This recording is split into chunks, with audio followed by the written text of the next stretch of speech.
I, Police Colonel Hector U. Grejaldo, 3rd Level Officer, presently assigned a personal holding administrative unit, Camp Crami, Quezon City, after duly sworn to, under oath and in accordance with law, do hereby depose and states that I have been dedicated to public service for almost 30 years, and since I took my oath as cadet on June 1, 1995. On October 16, 2024, I was again invited as a resource person in the 9th Joint Public Hearing of Committees on Dangerous Drug, Public Order, Safety and Human Rights, and Public Accounts of the House of Representatives scheduled on October 22, 2024 at 9:30 a.m. I, together with other invited PNP personnel, attended the joint hearing in the House of Representatives. After I answered questions related to extrajudicial killings and the reward system, I was approached by a security personnel while I was seated in one of the witnesses during the hearing. The said person told me that I was summoned by Congressman Dan Fernandez. I went out of the room with the security personnel. When we were outside, he told me to go to the left corridor and proceed straight to the end room. While walking, I saw other witnesses who were standing in the corridor, including my classmate, Major Portalesa and Captain Anova, who was wearing a PNP uniform, and the latter acknowledged me by saluting. When I entered the room, I saw 2 lawyers of Police Colonel Garma standing inside the room. One of the lawyers approached me and then asked me what we are going to talk about. I said I do not know. After a while, Kong Dan Fernandez entered the room and he asked me to sit beside him on his right side. And then Kong Abante entered the room, sat far end of the chair on the right. One of the lawyers of Police Karma stood near at my back. Kong Dan Fernandez put the paper he was holding on the table and told me, "Ito ang sasabihin mong statement na ito," while pointing on the paragraph on the paper. Ito ang supplemental affidavit ni Colonel Garma. Sabihin mo, alam mo ang reward system. I-confirm mo lang. Kong Dan told me to read the said affidavit. However, I asked the copy of affidavit he was showing to me to read it. He did not give it to me. The lawyer of Police Colonel Garma said, "Ikaw lang ang pwedeng magsabi niyan," sabi ni Colonel Garma. I was puzzled and I asked myself, why me? I respectfully told him that I cannot confirm.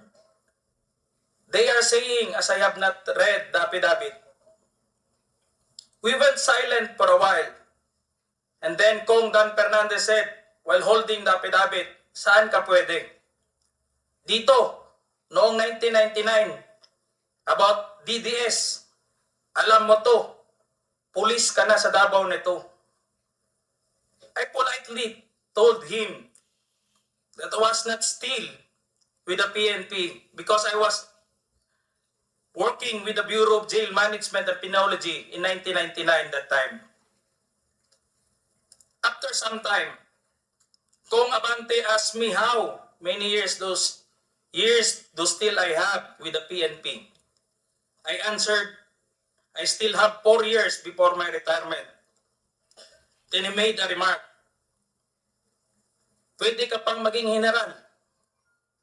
I humbly responded to him, "Masaya na ako sa ranggo ko, sir. Pagkatapos nito, sir, uuwi na lang ako. At magtatanim na lang ako ng kamote sa amin." The cordial conversation between us continued. And I felt that they wanted me to convince me to do what they wanted me to do. Then Kong Abante asked me where I serve as a chief of police. To which I answered, Mandaluyong City Police Station, sir. Kong Abante then persuaded me by saying, ikaw naman, Colonel, ganito na lang.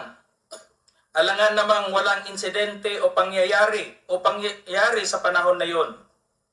I answered, and I served as a COP in Mandaluyong during the COVID-19 pandemic, and there were less crime committed. And we did not receive any reward from anyone. I added that we only received funds, additional MOA or support fund from the Peace and Order Fund of the LGU. I then respectfully told Kong Dan Fernandez that anybody can debunk my statement if I confirm the testimony of Colonel Garma about the DDS in 1999, since I was not a member of PNP at the time. And I have no personal knowledge as to the reward system. Additionally, I said, the work of the policeman are noble and requires great sacrifice, even without the reward or award. It is our moral obligation and a call of duty to serve our country and people. Then Kong Dan asked me, si Colonel Garma, anong masabi mo sa kanya sa Barayuga? I politely told him I cannot comment on the case. I told him, sir, mahirap yan. Kasama kami sa nag-iimbestiga at hindi ko alam kung anong kinalaman niya at may investigasyon din sa amin, baka ma-incriminate ako, sir.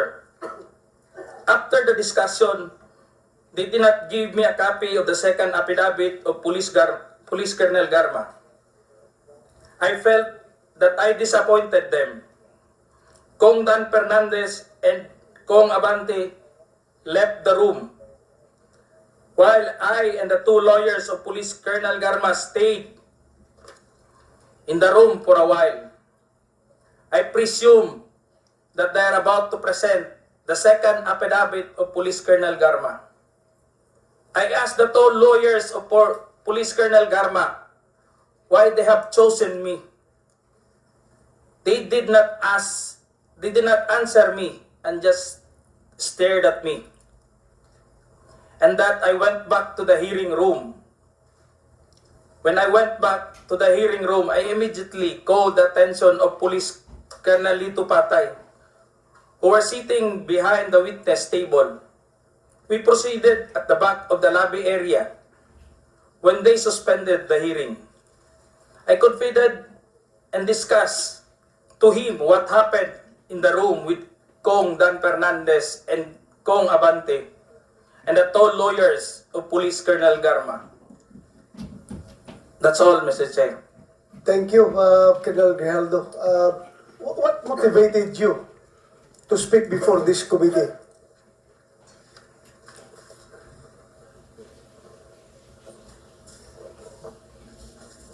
The time, Your Honor, I was insulted and it is very offensive, and I think it is inappropriate for anyone to act like that. So meaning you feel that you are being coached to make that statement? Yes, Your Honor. I feel I'll be corrupted to make that statement, Your Honor. But Just because that time, habang nag-uusap-usap, habang nagkakaroon ng deliberation doon sa hearing, Your Honor, hindi ko alam kung may present nila si Colonel Garman at that time, Your Honor. na mag-ano ng second supplemental, ay yung supplemental affidavit niya. So do you feel harassed? Did you feel harassed? It's an harassment and very offensive, Your Honor, and uncalled for anybody. At that time, I was wearing my uniform You're wearing your as police uniform officer. and you are being told to lie. Parang Am I correct? gusto nilang magsisinungaling po ako, Your Honor. So, Colonel Grejaldo, I would like to thank you for your courage. I'm sure maraming police ngayon nanonood. And if you have observed, mabuti na nagsalita ka. Dahil if you have observed, the way they are treating policemen in the Quadcom, it's very hard. I feel them. I feel them. Because naging police rin ako. Kapag sasabihan ka lang, answer yes or no. You can only answer yes or no. You're not allowed to explain yourself. So, para bang you are being deprived.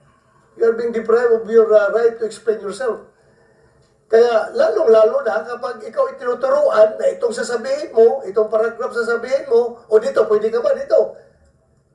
So, that's very inappropriate and it's very irregular for a lawmaker making an investigation in aid of legislation to make that kind of approach to a resource person na parang pinipilit na itong sabihin mo, iko-coach ka, ito, pwede ka ba dito? Parang lumalabas na meron talaga silang preconceived na goal na kung anong dapat lang mahit dito, kaya ginaguide yung magiging statement mo. Am I correct? Yes, Your Honor. So ngayon,